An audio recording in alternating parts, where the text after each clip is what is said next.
Hey everyone, and welcome to this explainer. You know, nearly 90% of all global trade moves by sea. We're talking about trillions of dollars and millions of crew members, all operating under this massive, incredibly complex web of maritime law. But today, we're going to zoom in on one very specific, honestly fascinating corner of that legal web. We want to answer a pretty intriguing question. When maritime rules are broken out there on the high seas, what exactly happens to the money? Today, we're tracking the voyage of a fine. We're going to examine the deeply structured, almost choreographed way that forfeited wages and misconduct penalties are processed. And as you'll see, by following this money, we uncover a system that isn't really about just handing out dark, gloomy punishments. No, it's actually a highly organized framework designed to balance the scales and ultimately give back to the seafaring community. Okay, let's map out our four-stop journey for today. First up, we'll look at what happens when seafarers jump ship. Second, we'll cover why these are civil actions, not criminal ones. Third, we'll look at processing misconduct fines. And finally, funding seafarer welfare. Let's dive right in. Stop number 1. When seafarers jump ship. So, I want you to picture this. Visualize a massive container ship. It's fully loaded, docked at a bustling international port, maybe Rotterdam or Singapore. But then, unexpectedly, a seafarer deserts the vessel. They're just gone. Left behind in their cabin, though, is a pile of personal property, and crucially, a ledger of unpaid wages that they've now legally forfeited. Now, the ship's captain is suddenly in a really tight spot, right? They're down a crew member, cargo schedules are threatened, and port fees are literally ticking up by the hour while they scramble to find a replacement. And sitting right in the middle of this logistical headache is that forfeited money. So what actually happens to it? It doesn't just sit in some legal limbo, and it certainly doesn't just vanish into the ocean breeze. Maritime law absolutely abhors a vacuum, especially a financial one. There's actually a very specific, highly regulated path that these abandoned wages have to take to resolve the chaos. And here is exactly how that path unfolds in a strict two-step flow of funds. Step 1. Directs the forfeited wages and property to reimburse the master, the shipowner, or their agent. Now, why do they get paid first? Well, because desertion causes immediate, tangible financial damage. The shipowner has to pay emergency costs to hire a replacement crew member, maybe cover extra days of docking fees, or deal with other logistical delays. The law effectively treats the shipowner as the primary creditor so they can be made whole again. It totally flips the usual dynamic. Normally, a seafarer uses the legal system to recover unpaid wages from an owner. But here, the owner recovers their unexpected expenses directly from the seafarer's abandoned wages. Then, once every single receipt is squared away, we move to step 2.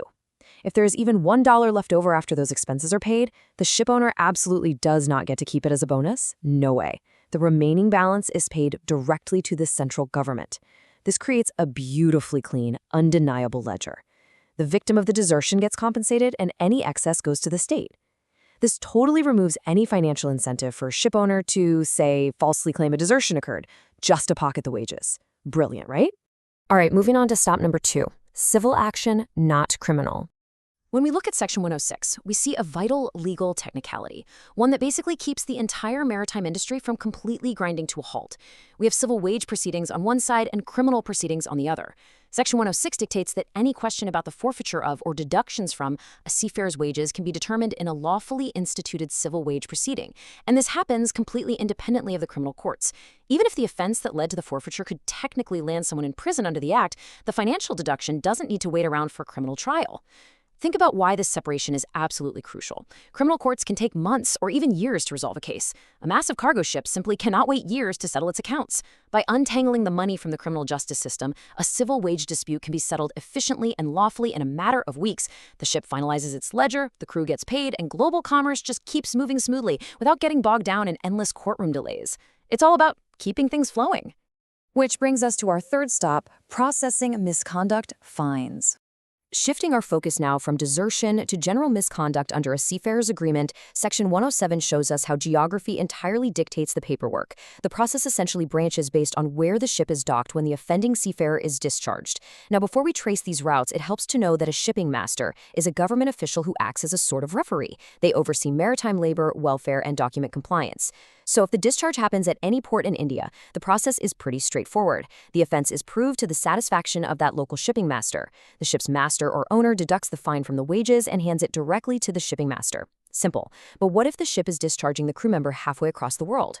Well, if the discharge happens outside India, the system seamlessly adapts. The offense is instead proved to the local Indian ambassador. The fine is deducted, and an official entry of this deduction is made and signed right there in the ship's official logbook.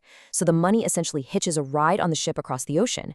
Once that vessel eventually returns to India, the master or owner is legally obligated to pay that fine to the shipping master. It's this airtight chain of custody that makes sure the funds always find their way to the proper authority, no matter where on the globe the offense originally took place. And finally, let's head to our fourth and final stop, funding seafarer welfare. This brings us to a really constructive, positive destination for these funds. These maritime rules aren't just about taking money away. They actually provide immense structural protections and very tangible community benefits.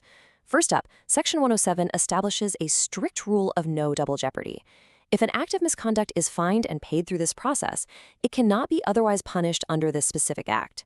It protects the seafarer from being penalized twice for the exact same mistake. It ensures the discipline is finite and, above all, fair. But the true silver lining of this whole bureaucratic journey is what happens to the fines once they're actually collected by the shipping master. They don't just disappear into some giant government vault, never to be seen again. Actually, the central government explicitly directs the proceeds of all these fines to be utilized for the welfare of seafarers. In the real world, this translates to tangible support systems.